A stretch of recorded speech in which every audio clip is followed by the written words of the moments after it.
So today we're going to delve into this idea of the truth and reconciliation, which is happening on the not celebrated, um, to pay homage and to share in the pain of the Indigenous people of Canada, who were brutally, the children were taken away from their homes and placed into residential schools and experienced, you know, unconscionable suffering.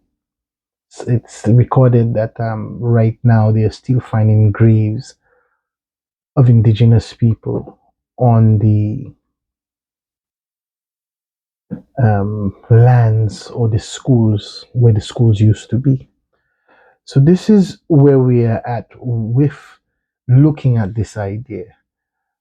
But what I would like to say is we know of all those idea of the doctrine of discovery and the movement of civilizations or populations from the West, from one part of the world into another part of the world, and how at the time when they came into, when um, these explorers, settlers came into this abundant land, they encountered populations. Now there was justifications given through laws on the Catholic Church or under the church that these were doctrines of discovery. There were papal bulls written stating that there was the right to confiscate and take not only the land of non-Christians, but also to be in charge of their bodies. At this point, we will look at the idea of the doctrine of discovery. As it says there on the screen, the doctrine of discovery provided a framework for Christian explorers in the name of their sovereign to lay claim to territories uninhabited by Christians. If the land were vacant, then they could be defined as discovered and sovereignty claimed.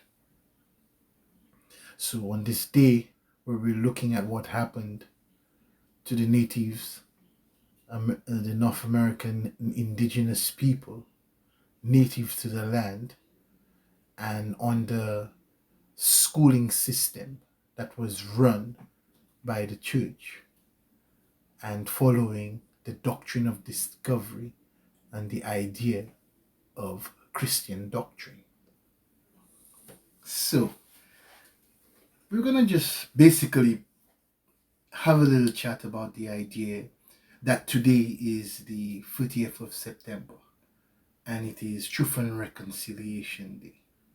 And it's all about the Indigenous people, especially the Indigenous people in Canada.